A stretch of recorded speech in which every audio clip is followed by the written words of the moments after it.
Welcome! So far in the series, we've looked at definitions of mental health, types of therapists, choosing which one is right for you, and taking charge of your mental health. In this episode, we're going to take a look at what happens in the therapeutic space.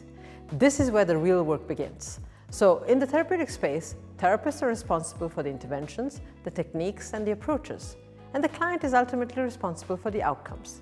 A therapist can't make a client change their behavior or make better choices, but they can use interventions to help the client become more self-aware, become aware of their own needs, and how to go about meeting them. Different approaches and techniques are used to guide the client, but ultimately, it's about taking charge of your own mental health and doing the work necessary. Participating in therapy is not a passive activity where you just go into any therapist and expect them to fix you. You're taking on a role where you're an equal participant in the process. It's important to know what the therapist does, and then as a client, what you're responsible for. Sometimes you hear things like, oh, why can't you just read a self-help book? Why can't you just sort yourself out? Why do you have to go and talk to a complete stranger? Well, would you tell a child to go learn to walk by themselves? It's the same thing. As humans, we learn in relationship with the other. We're learning to relate to ourselves and others through the relationship with the therapist.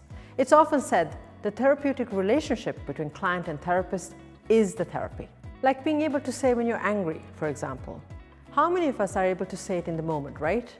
When you feel anger, how many of us can actually say it to a work colleague or our friend or our partner? Often we don't, and we suppress it, or we explode and regret it. But you can learn how to express your emotions in a healthy way.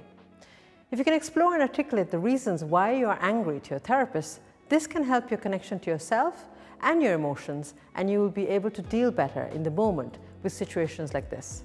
That's just one small example, and the more trust and connection you have with your therapist, the richer the rewards for the work you put in.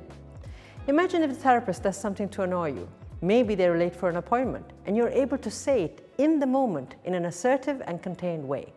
How helpful would that be for the client moving forward in their other relationships?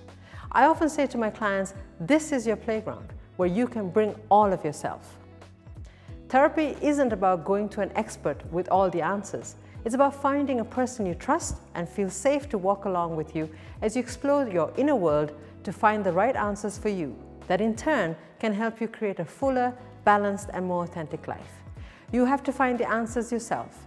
Sometimes the answers can come pretty quickly, and sometimes you can be working for a long time when suddenly something will happen. There are no shortcuts or easy fixes. The path to success is in trusting the process, showing up for yourself, and doing the work.